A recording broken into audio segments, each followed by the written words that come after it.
Now, into the ticket office of Disneyland. Oh boy, let's do this. Don't think the CIA is going to be trying to hack your second-gen iPod. I didn't think so. There might have been a lot of illegal music on there. I wouldn't doubt it. But, I mean... You were supposed to bring death to the flagships, not join them. That's a pill with two screens and it's open and you gotta swallow it.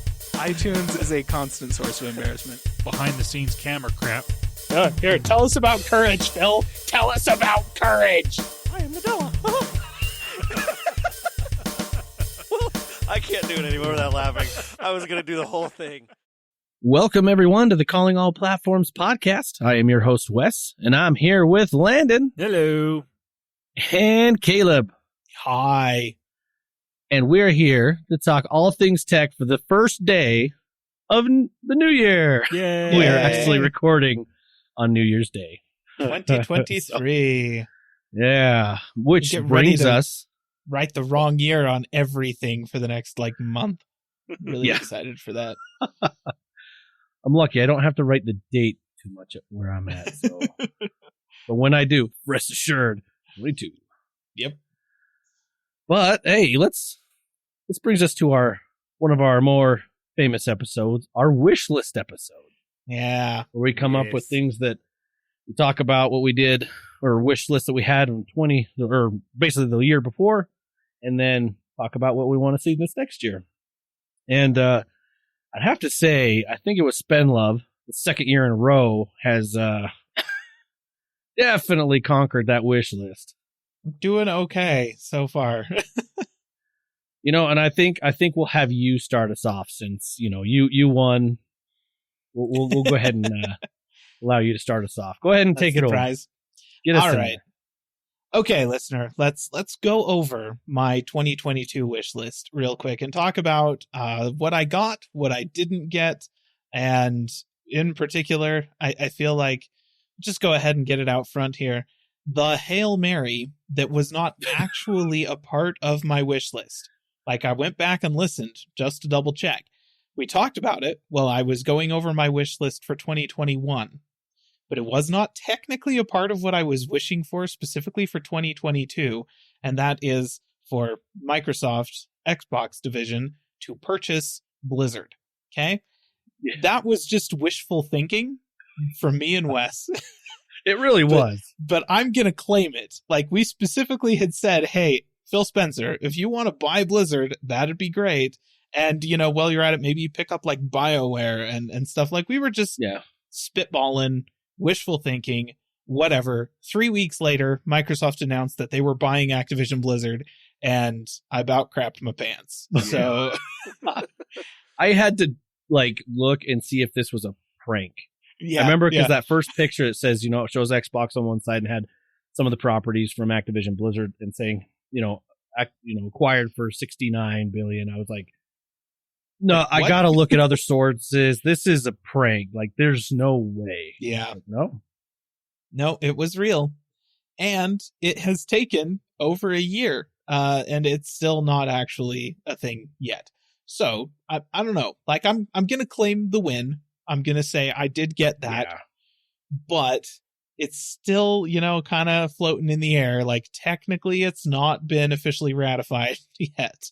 So keep that in mind, listener. But I'm still going to give it. That was such a Hail Mary. I think this is one of those things where you call a play and it's the last play on a football game. And you're a fan going, this is what they need to do.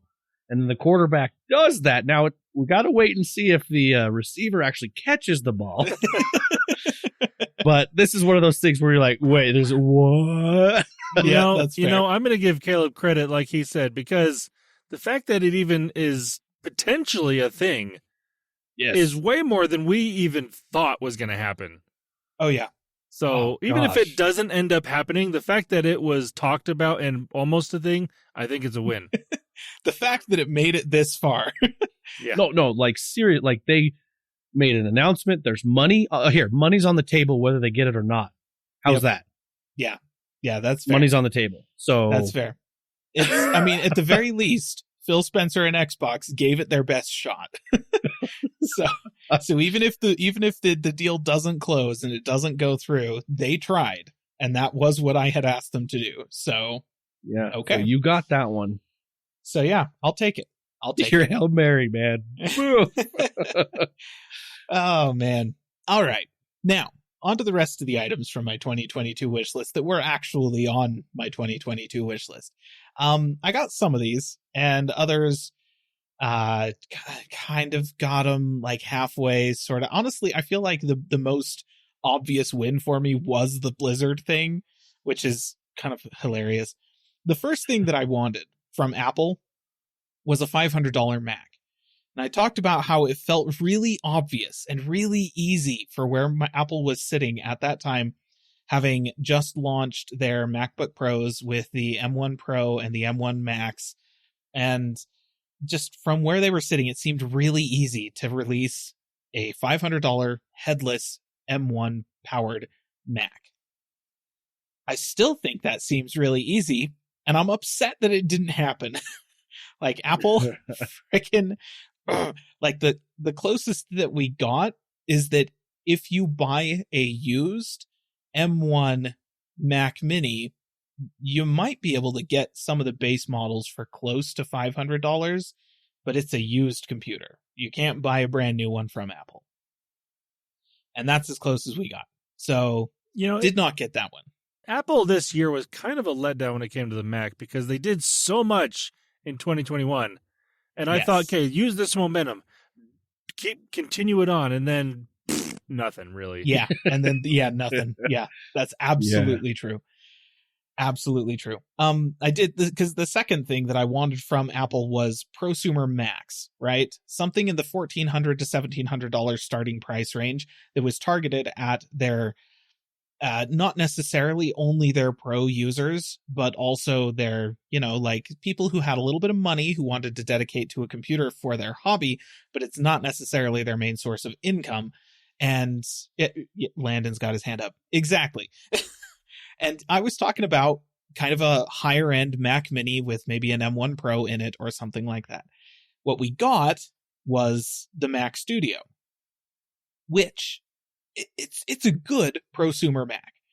It's also a Pro Mac because that thing came along with the introduction of the M1 Ultra, which is not a prosumer chip and does not come at prosumer prices. So, but if you get that thing, if you back that off, you can get that, the M1's or the Mac Studio with the M1 Max. And what is the starting price of the Studio? Is it $1,800? I thought it was more than that. Maybe it's $2,000. I'm trying to remember. It's like the high end of prosumer, like is where that thing starts. And I still say that if they were to put an M1 Pro into a Mac Mini and charge $1,500 for it, that's like the perfect prosumer desktop. The M1 Max Studio starts at $1,999. Okay, so $2,000. So yeah, like that one does kind of fall into the prosumer area, but it is kind of the high end. Now, there's needs to be something a few $100s cheaper for most prosumers, and the M1 Pro is plenty of processor for those folks. Stick it in a Mac Mini, call it a day. So like, I also wanted prosumer laptops. I was kind of hoping that we were going to see, like a redesigned 13-inch MacBook Pro that shipped with the, the M1 or the M1 Pro or the M2 or something like that. And we did technically get an M2 13-inch MacBook Pro. Nobody should buy that because it wasn't actually redesigned and it's a stupid computer and it sucks and I hate it. And Apple, you're terrible. And then the M2 MacBook Air, that's still very much just a consumer laptop. That's not a prosumer laptop. So we didn't get prosumer laptops, still just MacBook Pros and then the MacBook Air and then another laptop nobody in their right mind should ever touch. So, we got a little bit of prosumer desktop action with the Mac Studio, but not as much as I wanted. So that's kind of batting zero for Apple this year, which is more in keeping with what we expect from Apple. 2021 was apparently an anomaly. Yeah. So I got everything I wanted in 2021. Bummer. Okay. So then I had kind of, this one applied to Apple, but is more of a general wish for the tech industry as a whole. to see more of a focus, particularly from large tech companies, on repairability and sustainability in their hardware and devices. I'm gonna say I got this. I'm going to say I got this for two reasons. First of all, the iPhone that came out this past year has the highest repairability score of any iPhone for the past 7 or 8 years, ever since they started putting the back glass on with the iPhone 8 and the iPhone X, because you can remove the back glass from the iPhone 14 without having to break everything. You don't have to shatter it in order to get it off. So that is a nice win. Also, HP and Dell both, we talked about how in 2021, the Frameworks laptop had come out and was kind of showing, okay, here's the idea of a modular laptop in the modern day. And Dell had released a concept of this is what our modular laptop would look like. They actually released it.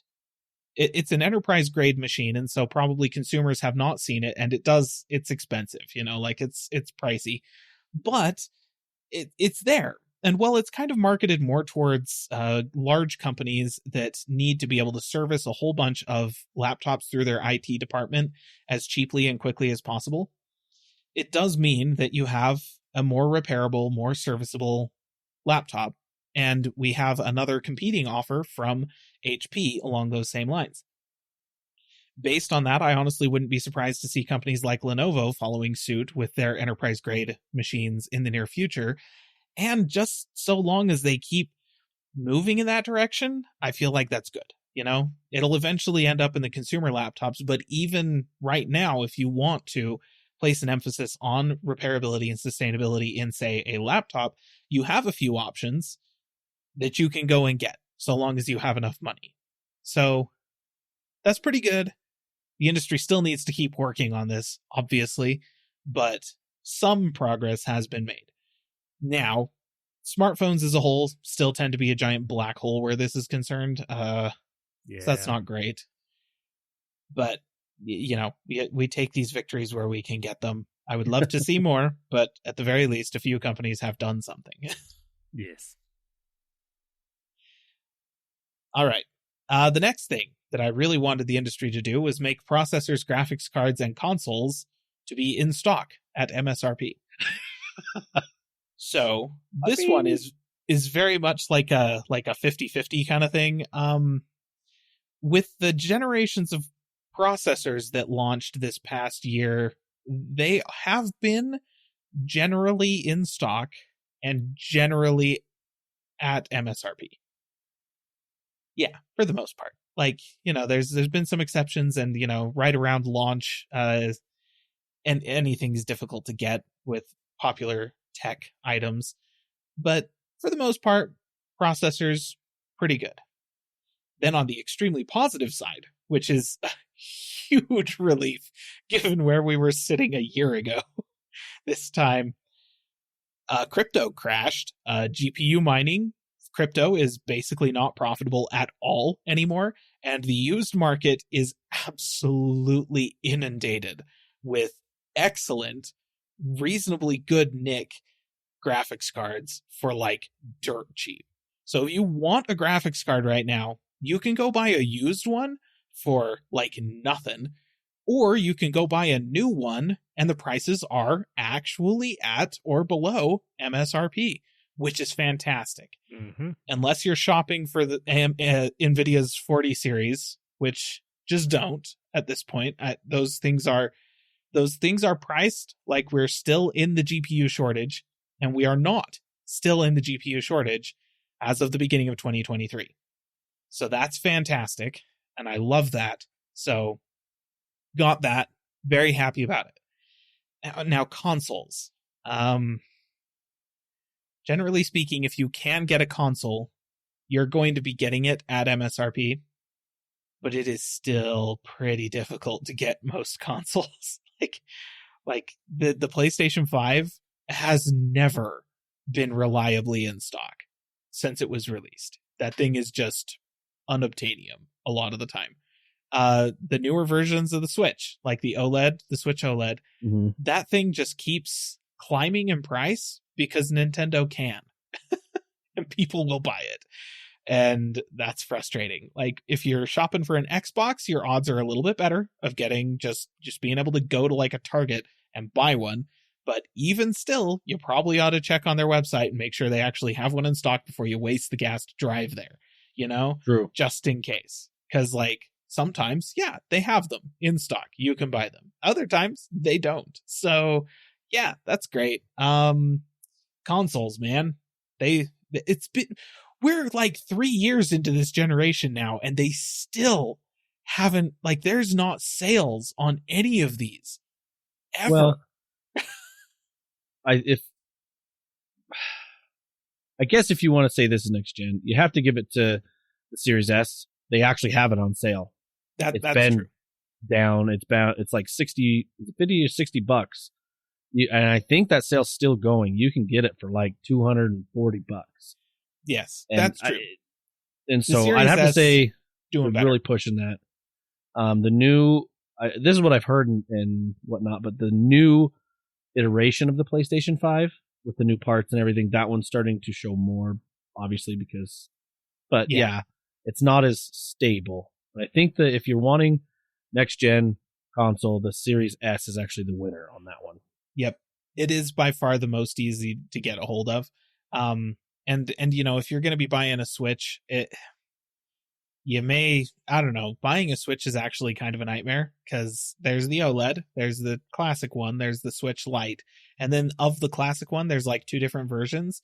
And you can tell which one is which based on like the coloration of the box and stuff like that. But it's to the point where like you have to be able to like do Audubon style identification of birds from a distance through binoculars in order to tell which version of the Switch you're buying. So that's fun. And the PlayStation 5 isn't actually that much better. There are 3 versions of the PlayStation 5, and they've hiked up the price recently, but they did it kind of across the board. So it's like, am I getting the newer one with the more advanced chip that's on a smaller manufacturing process that uses less power and generates less heat for the same amount of performance? Or am I getting the one immediately before that is basically the same as the chip from the original version of the PlayStation 5, except it's using the cooler that was designed for the new, more energy efficient chip, which means that it generates all the same heat using the same amount of power as the original one, but isn't as capable of dissipating that heat, so it runs a lot hotter and generates a lot more fan noise because the heat sinks are smaller. Like, yeah. Which I don't know which one I'm getting. Like, you can tell based on the model number on the box, but again, it's kind of a crapshoot. You know, so I don't know. Consoles are not playing super nice right now in general with this particular wish, but I did get what I wanted from graphics cards, so I'm taking the win on that one. That's a big old W. Graphics card prices are in the toilet versus where they were a year ago, and I love it. That I would say that's a big win and thank good. Like, I apologize, listener, if you're in with crypto. I'm sorry, but thank goodness it crashed. Yeah, so seriously. you can have your, seriously. I apologize if you're thinking different, but still, it's very much a case of like, I don't know. It's not great for the environment. You're generating a lot of. Yeah. Like using a lot of energy and a lot of power, generating a lot of waste heat and a lot of waste other stuff just to have imaginary money. And that is kind of dumb. I'm just going to say it. It's kind of dumb. You're doing math for no reason, just a bunch of math, just for what? Could you not just like, and here's the thing I think that baffles me is there's a lot of cryptocurrencies that are based on stuff like hard drives, hard drive cryptocurrencies, totally a thing. They base it on how much free space you have on your hard drive. That's how much cryptocurrency you're able to generate over time, is by how just the sheer amount of free space you have. So if you have a big old freaking rack of hard drives and they're doing nothing, then great, you're making a bunch of money. So like, that's way more efficient than GPU mining, or ASIC mining, which is what you have to do with Bitcoin now. Like GPUs aren't even fast enough for Bitcoin mining now. You have to have dedicated processors that do nothing but mine Bitcoin in order to actually have a chance of making money off of Bitcoin. Otherwise, you use way more energy than you will make back on the Bitcoin that you mine. So I don't know, cryptocurrency is kind of a stupid thing. And yes, it's the fact that Ethereum switched to proof of stake from proof of work. So instead of mining it with GPUs, you just kind of like have it to mine it. So you have to invest into it in order to get some to mine more.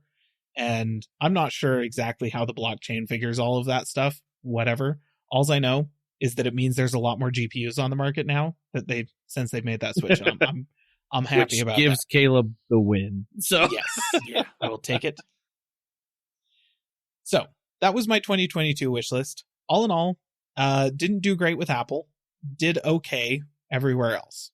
Did pretty dang great with Microsoft's purchasing predictions. So it's awesome.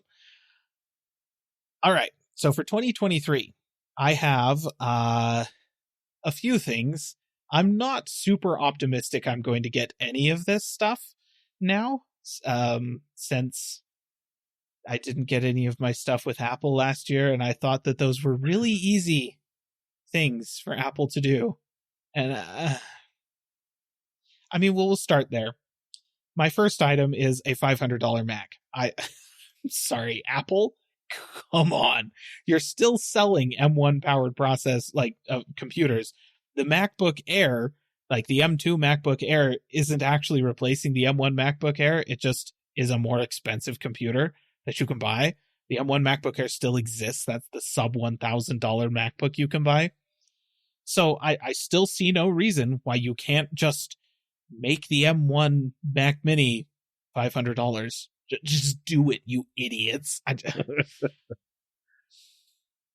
It's low-hanging fruit. It's super low-hanging fruit, and I'm annoyed that I don't have it, and I would really like it. That's what I want, okay? Apple, you listening? Also, well, I've got your ear, Tim. If you could release an iPhone that doesn't feel like a dystopian social experiment, that'd be great. Oh my gosh. So as time has gone on since the announcement of the iPhone 14, I feel I can't help but recognize that the iPhone 14 exists solely for the purpose of selling the 14 Pro. That is the only reason that those phones exist. The 14 is expensive, and it exists to sell you the $900 14 Plus. The $900 14 Plus is stupid. It's a dumb phone that exists entirely to make you go, yeah, but for $1,000 more, for $100 more, I can get all of this stuff with the 14 Pro. And you're right. You can. You should not pay $900 for the 14 Plus. That's a stupid use of your money. It makes sense to spend the extra $100 to get the 14 Pro. But you want the bigger screen. It's only $100 more from the 14 Pro to get the 14 Pro Max. So, like, honestly, you may as well. And just the entire iPhone 14 lineup is from the bottom to the top. The whole thing is laid out to funnel you into the 14 Pro Max, which is where Apple makes the most money, because their profit margins obviously get much better the more expensive the device is. So, yeah, that's Apple. If you could make me not feel like I'm in a if you could make me not feel like I'm in a George Orwell novel when you launch the next iPhone, that'd be real nice. I'd appreciate that a lot. So, I mean, in order to do that, it's pretty simple. They need to drop the price of the entry-level iPhone down to something reasonable, like $600, maybe $700 or something like that, and then actually have a gap between the normal one and the Pro model. Like, there needs to be a pricing gap between those two so that it doesn't look like your entire freaking lineup is a conveyor belt, you know? So, yeah, do that, please, Apple. All right. So that's my wish list for Apple. That's what I want from Apple this year. It seems like it's pretty easy, but I'm not I'm not counting on anything at this point. Yeah. So moving on to the industry as a whole, I'm not sure if anybody else has noticed this, but Twitter has been a thing. It's been fun. And stuff has definitely been happening. Yeah, it's I occasionally sign on to Twitter just to watch the dumpster fire burn. There's a trend that has started, and at this point, it's fueled entirely by outrage towards Elon Musk and his decisions surrounding Twitter. And so I don't know if there's actually any life to it. It may just crash and burn very quickly.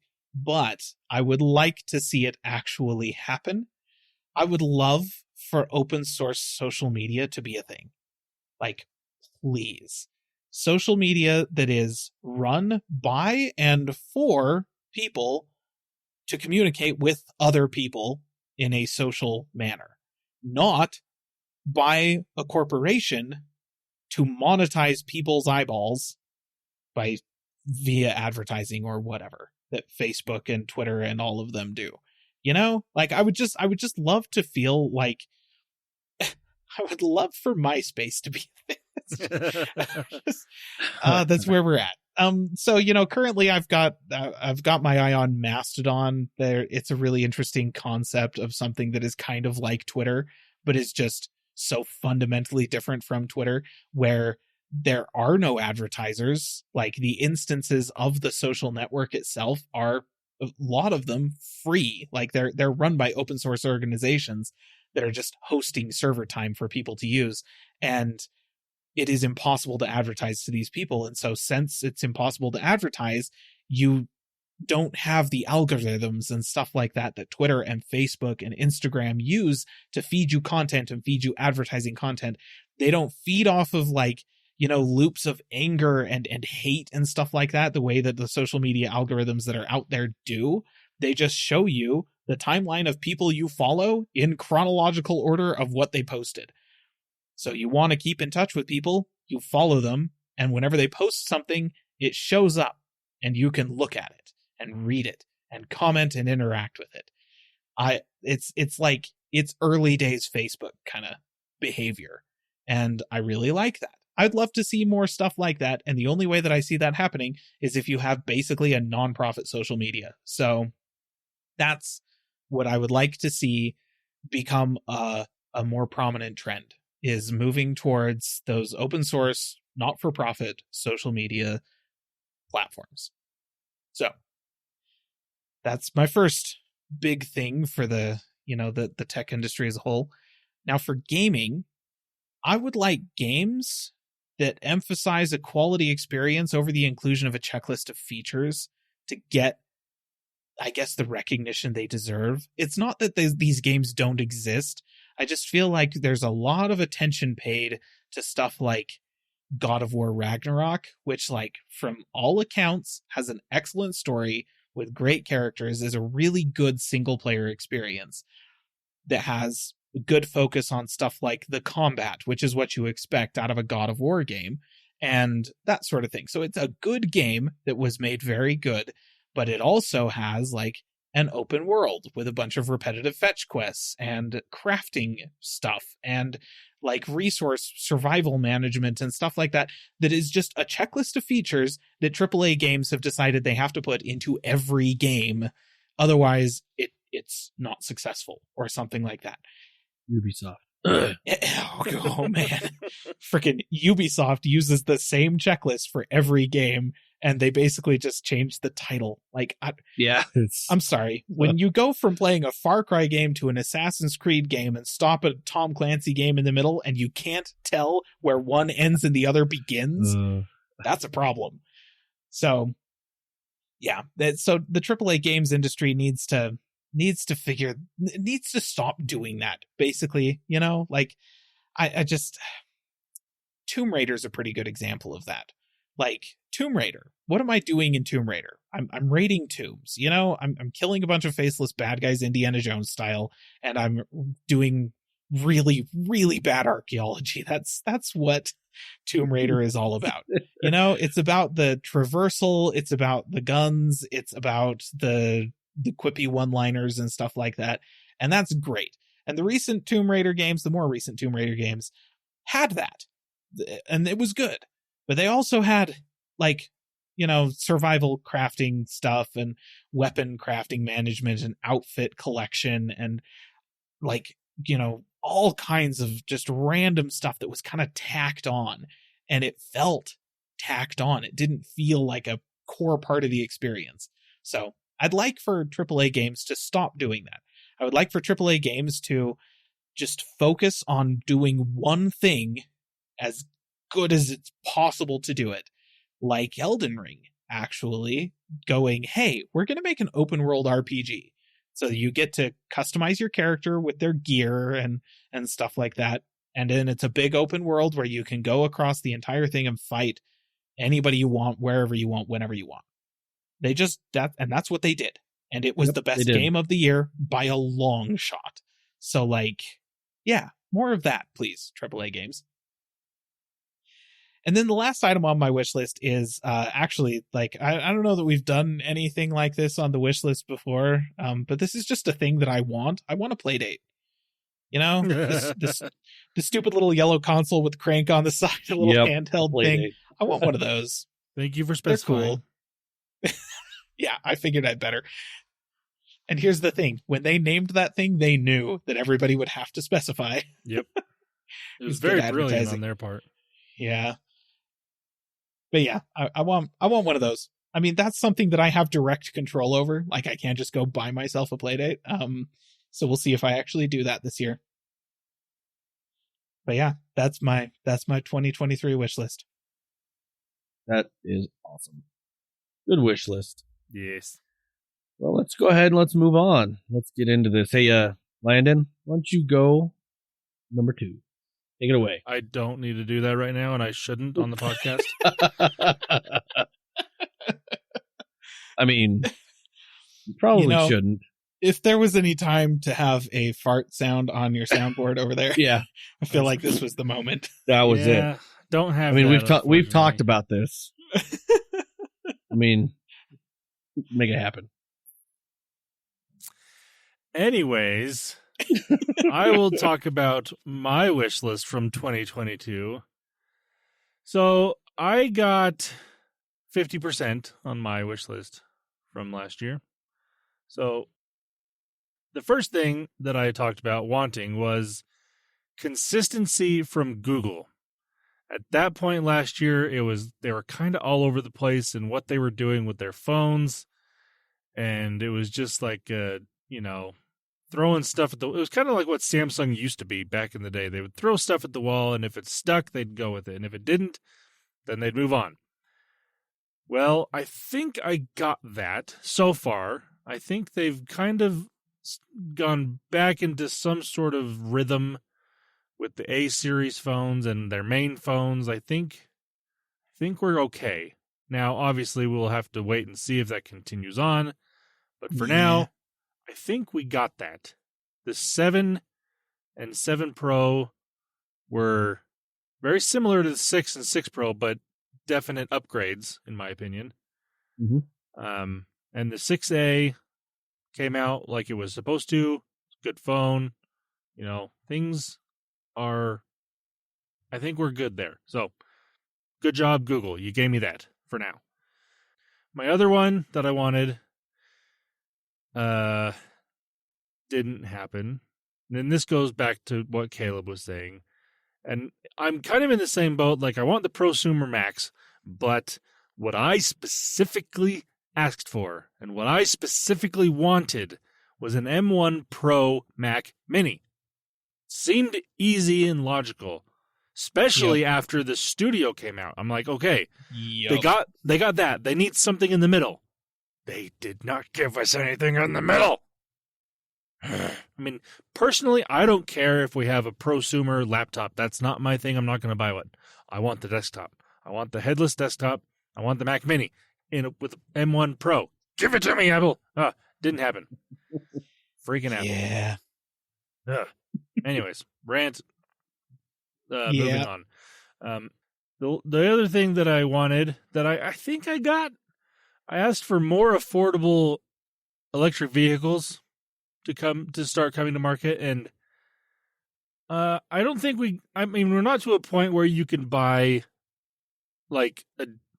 there's not a lot of options under that 30 grand mark, but there are some, like the Chevy Bolt, I believe is under 30 grand. And it's a decent, I've seen some videos on it. It's a decent car for what you get, like for what you're paying for. You're getting a pretty good car.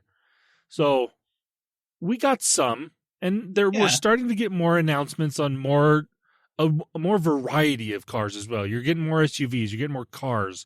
There's going to be more trucks on the market here pretty soon. We're getting decent amount of electric vehicles coming to market, and I'm excited for that. So I think I'm going to check this off as a win that we're getting more affordable EVs. Yeah, I think that's fair. They're coming down in price. Yeah. And then the last one that I had completely forgot about because it happened right at the very end of the episode. I asked for someone to sign up on our Patreon. Oh. And unfortunately, that still hasn't happened. So, listener, I'm asking once again. I want someone to sign up on our Patreon. If you like the content, if you think you get any value out of this, show us what kind of value you think you're getting out of it.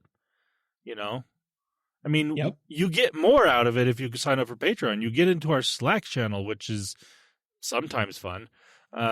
Could be more fun with more people. I'll tell you that much right now. What, you don't like my little gifts? No, I do. I do. But I'm just saying, with more people, there's going to be more fun. Yeah, it's just going to happen. That's true. All right, so that was my 2022 wish list. 50%. I'd call that okay for the most part. Yeah. Now for 2023. I'm going to go back to Apple. Give me... Okay, I got to update this, obviously, because we're now a year farther. I want an M2 Pro Mac Mini. Apple. Yep. Come on. Give it to me. It feels like it's so easy. So easy. So you don't even need... So the current that they still sell, the current Intel Mac Mini, the one that I have, the one that Caleb has, the one they still sell, replace that with an M2 Pro. You don't even have to redesign it. I actually like the design. It's the darker colorway, which I really like. It's got all the ports that I want. Maybe add another USB Thunderbolt port. I don't care. But freaking just make it, Apple. Just make it.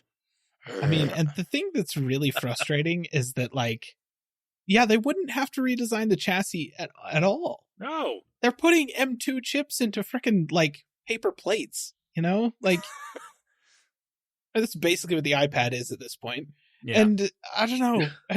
It feels like it ought to be pretty flippin' easy to just drop it in there and freaking use the same power supply, use the same port layout. Nobody fetching cares. Just do it. Just, please. Come on. It's not that difficult. Anyways, moving on from that second part of that rant. The next thing, again, kind of goes back to 2022 wish list. I want Google to continue with what they're doing.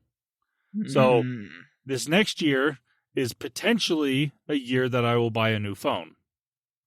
Now, there's definite things that need to happen for Google to get me to switch back to a Pixel phone. And I'll get to that in a minute later on in my wish list stuff. But I like what they're doing with their phones. I like the A series. I'm very interested to see what the 7A is going to be like compared to what the 6A was, because the 6A was great. Great phone, especially for the price, especially you can get it on sale for $250 most of the time, and that's a phenomenal phone for $250. And the 7, yes, I mean, you don't get the telephoto lens on that phone, but for $600 for that phone, great phone. They're doing, I remember, especially listening back, I remember complaining about the $300 difference between the 7 or the 6 and the 6 Pro. And I kind of did with the 7 and 7 Pro, but after further thought, for the most part, I do kind of get the price difference with, if you compare with other phones that they're actually competing against, it makes sense. And it actually is cheaper than those phones they're competing with for the spec to spec, things. But I want more consistency, Google. Show me that you can continue this on. You're doing a good job at the moment. Keep going with that, and maybe you'll get me back as a customer. We'll see. Again, that depends on other things, which we'll move on to now with my other wish list items. I want Google to improve upon the Pixel Watch. Now, I know people that like it. Wes, you seem to like it, right? Yes. Now, this is a caveat. This is the first smartwatch that I have. That's fair. So everything is cool. Right. Yeah. So I went from a Fitbit to this. So take that with if you've already been in the situation, I've upgraded. So Yes. So I want, for me, the Pixel Watch is not for me because, yes, I like a round watch. That's my preferred style of watch. But I don't like to me, the design of the Pixel Watch is not a selling point. That's not going to be what I buy it for. And right now, it's just not quite up to par with what I want. Even like from what I had with my Fossil watches, to me, it's not even to that point. But I want Google to improve upon what they've got, get something better, maybe make a second, like two different models, one that's what they got, and one that's maybe a little more rugged or bigger or something. But I want Google to improve upon that because as of right now, I really like my Apple Watch, and that right there is probably the thing that makes me stay on iPhone the most, is my Apple Watch. Which leads me to my next wish list item. If Google doesn't, I still want them to improve upon the Pixel Watch because they need to. It just needs to happen in order for them to show that they care about this part of the market. But I also would love to see Apple make the Apple Watch either work on Android, which is not going to happen, or a standalone product, meaning you don't have to have an iPhone to have an Apple Watch. You can set it up either with an iPad or just set it up by itself with your Apple ID. That's all you need. So that's what I would love to see. I actually think, I don't know what's going to happen or what's more likely to happen. A Pixel Watch that makes me want to purchase it, or Apple, doing this. I don't really think either of those are likely to happen. Yeah. Which is why I've also kind of started looking closer at some of the Garmin smartwatches because they have all the fitness things that I want, plus some, and phenomenal battery life for cheaper, at least the same price or cheaper than what the Pixel Watch or Apple Watch are at. So, if I were to switch to one of those watches, then I could, be fine switching back to the Pixel. But I gotta like say, Apple Watch. I'm still baffled that the Apple Watch isn't a standalone product. Like, honestly, it's been so long that it has to be tied to a phone. I'm just like, yeah. And the argument has been said. This is not the first time. I guarantee that you've heard this, listener. It's not the first time I've said it. But if Apple really cares about everyone and the way they talk about everyone's health is and their safety and all this stuff and all the features that are on the Apple Watch that could really benefit everyone. Because, honestly, yes, their commercials for it are kind of over the top, but they're legit stories that they have. If they really actually cared about everyone like they say they do, they would make it a standalone product so more people could purchase it. And I guarantee they would sell maybe not double what they are, but it would go up by at least 20, 30% immediately if it would work as a standalone product, because Apple or Android users would probably buy it. It would happen. So come on, Apple, do that. Yep. I actually still would prefer the M2 Pro Mac Mini over that happening. But I wouldn't hate if you made the Apple Watch work by itself. The problem with that, though, is they wouldn't let that happen with older Apple Watches. It's only going to be the brand new one because they're stupid. Even though this is a software issue, they could make it freaking happen. They wouldn't. But that, even if that were the case, I would be fine if they did that. Because, again, they would sell so many more watches if they would do that. They would just, lose out on a few phone sales because it'd make it a whole lot easier for me to switch back to Android. That's for sure. But you'd still, Apple, come on. You still have everything else from me. I'm buying your desktops. I'm buying your iPads. I'm buying your watch if it works with Android. Just not your phone. That's fine. Yeah. Anyways, that's my 2023 wish list. I want an M2 Pro Mac Mini. I want Google to keep doing what they're doing. I want them to improve on the Pixel Watch, and I want Apple to make the Apple Watch stand alone. And that's everything. Come on. Don't make me rant. Don't make me turn into Caleb. I've already taken over Apple. I don't need to take over the rants. Come on. It's the one thing he has. Come on, Apple. Come on, Google. You just take everything from Caleb. Why are you here? No. Oh, man. Well, I guess I will let you know what mine was. My wish list of last year. So I kind of always have had this one that I've continued and glad that things have been iterated on. Just cross-play, cross-save stuff. At first, long ago when we first started, 5 years ago, it was play anywhere. Then it's gone to cross-play and everything. And everything's been iterated on. I would like to say this is a win because it's still continuing to improve. With most games coming out with the cross-play, with obviously Microsoft is kind of head of that, really pushing it. And then other games are following suit, realizing, wait, we can make more money if we put it on other platforms and allow them to play together. This is weird. Yep. So, we bring up Minecraft all the time with this scenario, but now we can bring up Fortnite and all these other Rocket League. It's awesome, and I'm really enjoying it. And the games that are coming in the future, all of them are going to be PC to console crossplay. I know a lot might be, most may be in the same ecosystem, but they're getting to where it's even like, when I say PC, it's both Steam and the Xbox app being crossplay with consoles. So, yep, which is nice, So I'm going to continue to say that's kind of going to be a win just because it is improving. Oh yeah, things are getting better for it. Oh yeah, for sure. It's what I want, and that's on the game, big gaming side of things. Well, and I think the biggest thing there is like Microsoft has been pushing this more and more the past few years. And the fact that they are still, if they do end up buying Activision Blizzard, then that's even more games that they can implement what they already have done with their games too. And so, yes, I think this is, it's gotten so much better over the past few years. It's going to continue to get better. It's just, at this point, it's going to be a matter of Sony being, more friendly when it comes to this. And they're getting better, but they need to get, even better than they are.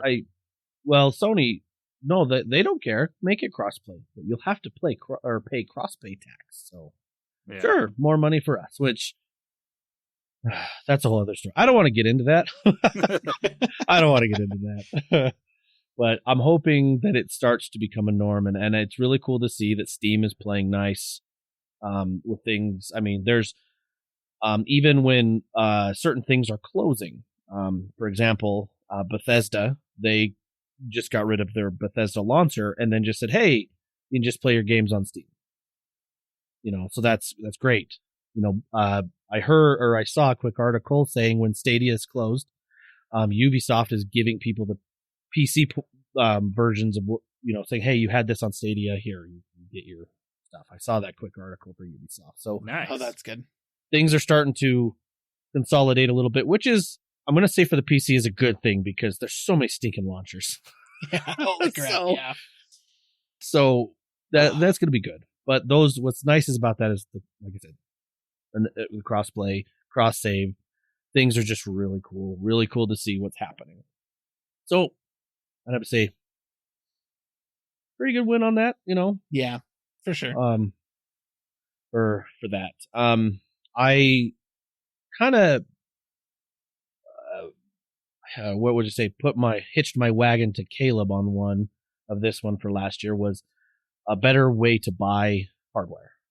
He went for prices.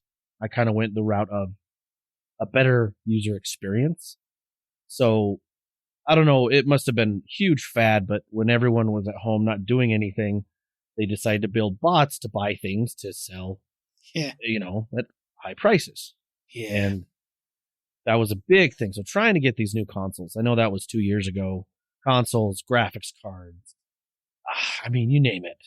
It was just hard to get because you just couldn't even get on the website. You couldn't do anything because everybody had 80 million bots trying to buy everything up to sell it, times however much over MSRP.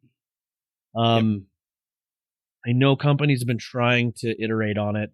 I think what really did it was I don't know if I'd say it's a win for me, but I think the thing that's really helped is not as many people are. I think people have gotten smarter. They're waiting to buy. They're waiting. So it's like, oh, obviously I'm not going to buy on eBay. People still do, but I think it's that, as well as some companies have gotten smarter, little tactics to be like, hey, I think PlayStation, I thought this was cool. They're like, hey, you can put your PlayStation email into a pool, and when we have one available, we can offer you one here. And that was one thing that they did, so you could do that. The Steam Deck was kind of similar. You could do a pre-order pool. Yep. It was and over. Basically just a reservation. Just. So, and then it came eventually, Yeah. So I think it was getting better, and I'm hoping it gets better for that, because there's just times that, when the next console, when actually the one thing I did buy this year, and it was the Pixel phones. It actually went through okay, and I don't know if that means that they're not as popular. I don't, but I needed an upgrade, and I went for it. I will say, in my experience, when it comes to buying phones, I've never had issues in the buying experience. Maybe in the in-stock experience, yes, buying phones that way is not always easy. But the actual buying experience, I've never had issues with. It's never been a problem. But I've also never, had the gaming issues, because I don't buy consoles or things like that. So right. I don't know. I can't compare, but it's never been an issue when it comes to phone, and generally from Apple, anything from Apple or Google, I've never had a bad experience when it comes to buying any of that stuff. Well, I guess I know the past pandemic did a big thing, because like I said, everyone was at home building bots to do this, to make money. I get it. But it would be nice to have something in place if something like that, God forbid, ever happen again. That someone could still just be like, I just want to buy this and be done, not have a hard time. Or, okay, you have to wake up, you have to open 80 browsers, and all these, it's just ridiculousness. I want to get rid of it. So, there was some, but I don't know, 50-50. Yeah, The next thing, it was in more of the gaming, was, I don't know, I can't say that, this one's a hard one, because I said I wanted Xbox in 2022 and Phil Spencer to just dominate. It's kind of what I was going for, dominate, just make it their year. And the reason why I say I'm not sure on this, because when I listen or see things, there's a lot of articles out there saying Xbox wasn't here, no first parties, things like that. But yet then there's me that didn't have a lot of time to play. But when I played, I had a great time. Mm-hmm. So I don't know. Yeah. It's hard because, I didn't have a lot of, I can't complete games as fast as I used to. I can't sit down and play, oh, this came out, I'm going to beat it in a week. Anymore. What? You've got like a job and a family and weird. Flipping responsibilities, you weirdo. So that was a thing. And then, and with that, I also wanted innovation on Game Pass-like things from like Sony, from other companies. And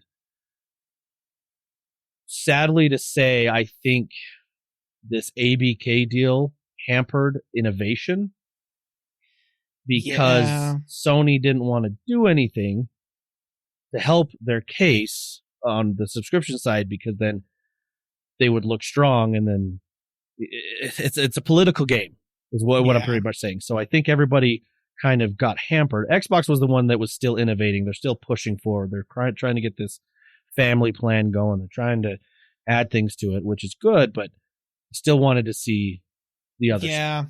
I feel like the pace of development on those services definitely slowed down, and I do think that this big purchase probably had a lot to do with that. It's a big deal. It's a very high profile purchase and is a big deal in the gaming space, and I don't think anybody really wanted to like make waves with this basically tsunami already happening, you know?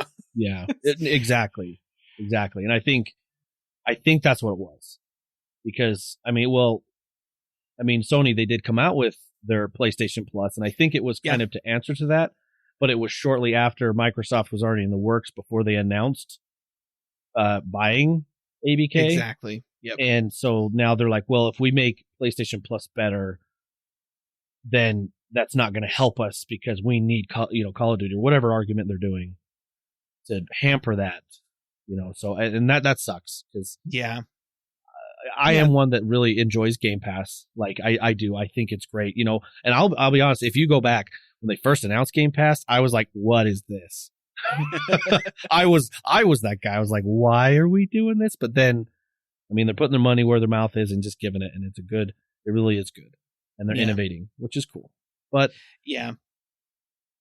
and Sony definitely did get their revamp of PlayStation Plus out there, but then that was it. Like they kind of just stopped at that point, and I think again the whole industry just kind of was like, okay, let's slow down a little bit. This is a big thing that's happening right now. Let's see how it shakes out. Yep. And I think after this ABK deal, whether it happens or not, that's when I think more innovation of those things and those types of things are going to push forward. Yeah. I know we've talked about this and it's from left field, but Netflix is innovating, buying studios. We've got Bracer Group buying properties and pushing to other people to, lots of things are happening and circling. I'm not saying nothing's happening, but we'll see what happens this next year with that. So that was kind of it. I did okay with my wish list. Not no Hail Mary there, but so the things I wanted to see this next year. So obviously first I'm going to keep on this one. This one might be one that I always keep till who knows. But that cross-play, cross-save, just look, this is my character, my game, and I just want to play it wherever I'm at. I love the idea. That's the way to go. People keeping communities together, people together for gaming. I'm going to go with that. So more iteration, more games coming out with that, and that's what I want. So that'll definitely be that. I know it's something I've always said, and I'm going to stick with it. Second thing, I would like to see, because this is my wish list and I'm the Microsoft guy, I now want to see more not only hardware from Microsoft, but a better game plan and a strategy. Yeah. So what I'm meaning is, like, it was exciting for me to see, for example, Surface things coming out. Like, we make fun of them losing Windows Phone, and then the Surface Phone came out, the Duo, and holy crap, where did that come from? But you hear nothing now. Yeah. And it's the same not only with that, but even, do you guys remember those little discs you put in the ear called a Surface headphone? Oh yeah, headphones, the dinner Yeah. plates, discs, you know. Yeah, They're, you just don't have them, and it was exciting to see these things because I was like, okay, yep, you got it. This is where you start. You got to go. You got to do this. And I don't know if this was a shift. If they're like, well, we can't focus on that right now because we got to focus over here. I don't know. I'm not in the industry, but I want to see more. I want them to innovate. I want them to keep pushing forward because that Hinge thing was really cool on the Surface too. The little things that Microsoft has been able to do, it works. It's been helping push, and I want them to do more than just put it out there and be like, I hope people buy this and they work on it. I would like to see some kind of, and I would love to see that. Well, go ahead. Even with their main Surface products, the Surface laptop, the Surface Pro, these are products that they update reasonably frequently, but have not seen any major innovations since they were introduced, like pretty much any of them. Like they do kind of just, they just kind of bump it forward a little bit. And honestly, you're sitting in terms of hardware from Microsoft where I was sitting in terms of hardware from Apple just a couple of years back when I was convinced they were going to kill the entire Mac line, because they'd just been kind of crapping out the same iterative garbage updates on these same pieces of hardware over and over and over again for like a decade. And Alcantara keyboards, I guess. Yeah. The Cheeto grabber keyboard, Yeah. So that's kind of where they're at. Like I've heard a lot of people say a lot of really positive things about, like, say, the Surface laptop, for instance. A lot of people really like a lot about that, but the most recent iteration of it, they're like, this needs to be updated. This needs to be updated. Mm-hmm. This needs to be fixed. It's all like, there's design issues that just haven't been resolved.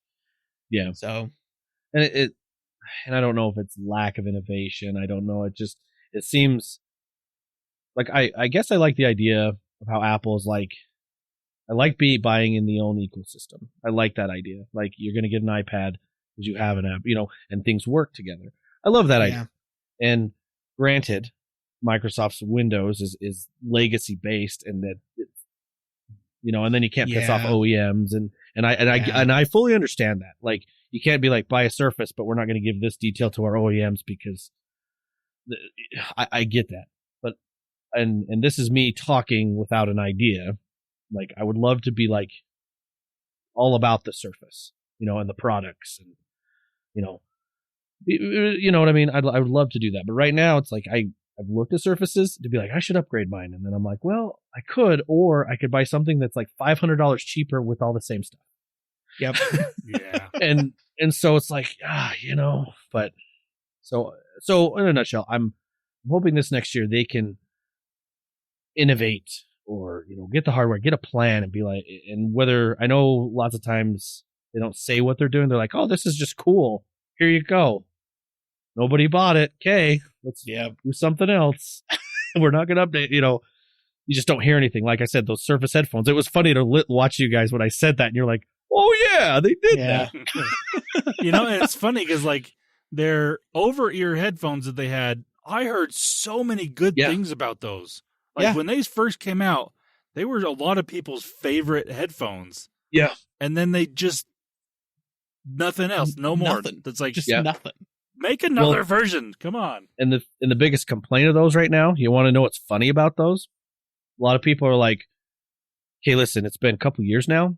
I should be able to connect these to my Xbox, but they can't. You know what I mean? So I guess that's what I'm saying. Like, I would love that ecosystem to be a little more, the hardware ecosystem of Surface and things. I would like to see more innovation. Like, granted, I understand that they'd have to work with Android, with Android to make this happen and push, because that's, I get that. But then on Surface PCs and stuff, innovate with Windows 11 and things, and I get that still in preview, I guess.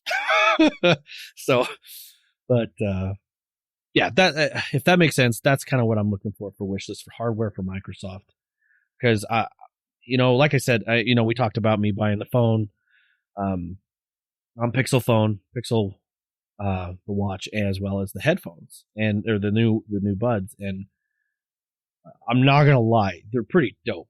Like all those features that they just sync and the things they do and how smart it is. I'm just like, that is so cool.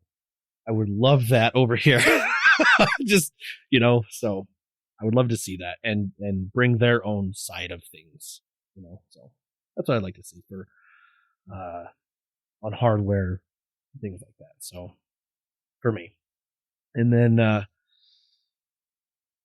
that was kind of really on there. And then the next thing I want to see it is also on Caleb's, not really a different, I guess a different spin for social media, a more positive spin.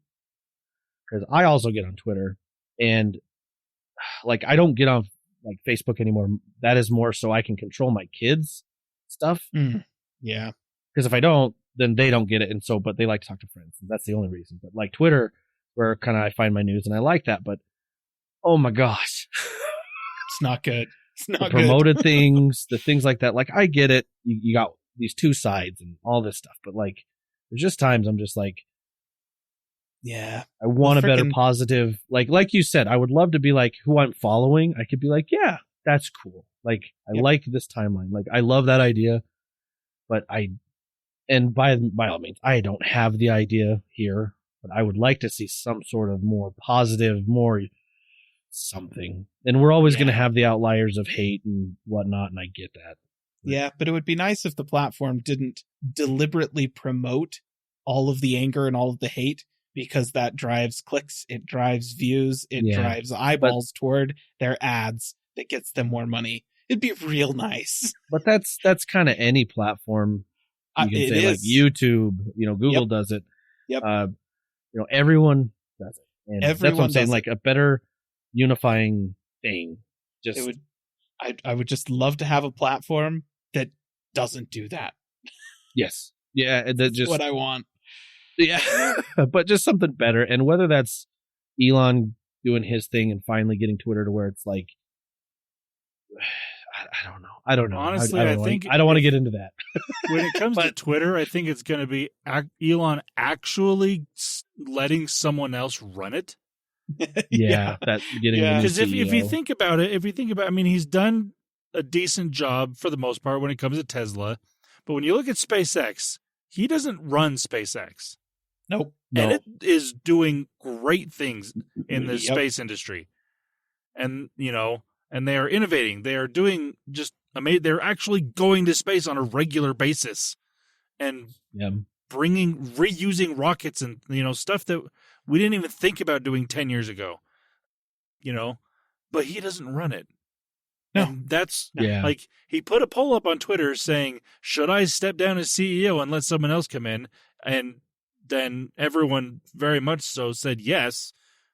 Obviously, nothing's happened yet from that. But if he actually does it and lets someone that knows what they're doing, I wouldn't want anybody that was associated with Twitter before to do it, unless it's like maybe the original founder of Twitter. But bring back the guy from MySpace. He actually even threw his name out there. He commented on the tweet. He's like, "I'll do it." Bring him back. He did great things. I saw that. Yeah, I saw that. No, I just. That's what I want to see, because there's just so much garbage. Let's be real, it's garbage out there. Yeah, and it's just hit everything, so you can't hide from it, And it just sucks because I've tried, but it's just all the promotions and all the things and this, and of course it's they have the information on what you have scrolled through and whatnot, and then I get it, but man, but like you said, it drives the money. And in the famous words from the book from Eric Bischoff, the head of WCW in the 90s, controversy creates cash. Yeah. And I get it. So I'm hoping for something better. That is probably a big thing for this next year. Yeah. I don't think it'll happen this next year, but progress is what we can pray. So, that kind of wraps up my 2023 wish list. for this. So they're just those things is obviously cross-play, everyone just playing together, doing whatever. Microsoft doing more things with hardware, having a game plan, a better, like, just innovating more that way, pushing stuff out and supporting more than just throw it out there and be like, if anyone buys it, maybe we'll do something. I would like something better. And obviously better social media, just in general, not just saying, so when I say social media, I'm not saying better Twitter, I'm saying just social media. All of it. Yeah. Something better. So, and that's it. That's what I've got for mine. So, unless anyone has a Hail Mary that they want to just throw out there this year, you know, see if it happens in a month. You know what? Microsoft, Xbox, BioWare is still there. Yeah, just saying. Yeah, Phil, you haven't bought BioWare. I'll bet you haven't even made a EA an offer. I think go make EA an offer on BioWare and their properties, Dragon Age, Mass Effect. You know, let's yeah. You think they would, though? Like, not saying obviously Microsoft would, but EA. Do you think EA would let go of that? So here's the problem with that. EA has actually said, okay, we've got Mass Effect 4 on the books and another Dragon Age game in the works. They have promised both of those things after utterly failing to allow BioWare to make a game with Anthem. And they basically went to BioWare and said, hey, make us Destiny. And BioWare is like, what in our repertoire would make you feel like we have the ability to make Destiny? And it sucks. Hey, go figure. But yeah, so EA has said that. And I think that, I don't know, Phil Spencer could probably write a check big enough to get EA to abandon all of that. But BioWare also has Star Wars stuff. And EA, they have the Star Wars license right now. And isn't it going, or did they renew? I heard it was. I'm pretty sure they renewed because they want to do stuff like remaster Knights of the Old Republic, which they've said they're doing. And it actually kind of sucks because there was a fan-made remaster of that of the game happening, and like a couple of years ago, EA killed it, and we're all like, "Then you remaster it, you turds!" And now they're doing it, and I'm sitting here like, "Oh wait, maybe don't, because it's going to be an EA remaster, you know?" Like, okay, but I want to piggyback on that, and I also want you to get the rights or whatever you need to from EA for the old PC game from Black Isle. White versus black, or is that what it's called? White. Black and White. I think is Black and White. Just called Black and White, right? Black and White. Yeah. Because right now, so that was the people. Microsoft owns that, and they killed the Fable, which is where Fable, from that studio. But it was EA that I think published it, and so the rights for that game alone are like, it's in limbo. Like who can do anything Phil, with it? Phil. Yeah, that would be fun. That would be a good one. Black and White. That's what it was. White versus black. That's funny. But I'm going to piggyback onto that EA thing and be like, hey, just keep giving them money. That's what they want. Perfect. Yeah. Well, maybe EA will be more open to it now that they don't have to pay, or they're not going to have to pay licensing fees to FIFA for their soccer game. So maybe they'll be more open. I'm all for that just in general. Less money to FIFA. Come on. I mean, yeah, that's fair. As the soccer fan here, I can, less money to FIFA. Yeah, but isn't FIFA like the number one moneymaker right now? Like, no, I'm just saying FIFA as an organization. Oh, I was gonna say, it's a FIFA thing, not an EA Sports thing. As much as we love to make fun of EA Sports. If you want to know anything about FIFA, just go look up. Just type in YouTube John Oliver and FIFA, and you'll learn everything. That is the best segment ever on Last Week Tonight. I've watched it multiple times, both the original one and the one after Sepp Blatter got arrested. They're both fantastic. Yes. And he actually just came out with another updated version before this World Cup that just happened. Yeah. Oh, and yeah. It's also no, good. I gotta go watch that one. Oh, so good. Okay, so to end this, I want us all to do an actual Hail Mary on the next acquisition after this ABK that Microsoft's going to go for. I want us all to at least do one. I just want to see if this sticks. So I'll start us off just because I want to see this. I want to see Microsoft buy Sega. Ooh. To get their Japanese presence, Sega. Okay. Which is also cool because then not only would they, if ABK goes through, they would own World of Warcraft. They would also own Warhammer. Those licenses of Warhammer, like online and stuff. So that's right. Oh, wow. Yeah. Is it? I think the companies, is it Runic that make those for under Sega? I can't remember. I can't remember. But I think it would be Sega because they're wanting the Japanese presence. They want that, and right now Sega is very, very, very friendly with Microsoft. So I would say Sega. Caleb, what do you think? You know what? I'm going to stick with it. BioWare. I want specifically BioWare. And that's, again, I don't think it's going to happen, but I really want it to happen because I just can't help but think that Mass Effect and Dragon Age, not under the umbrella of EA, would just be better. It would just be better. Okay. So let's go for that. Would you keep it at BioWare? If they say they bought it, would you keep Dragon Age at BioWare, or would you have a different studio Microsoft would have? I'm just curious. I think that you can keep it at BioWare. You know, people have talked about how a lot of the creative team and the creative directors, like up the higher ups that were in charge of the Dragon Age and Mass Effect games that everybody loved, all of the classic BioWare games that were just amazing, have left BioWare because EA. So, you know, like there's definitely a lot of direction that's missing there, but you really only need to look at Anthem and like watch just the cutscenes from Anthem to recognize that the talent and the desire that drove BioWare to make some of the best Western RPGs of all time is still there. They were trying their hardest to turn Destiny into a BioWare RPG.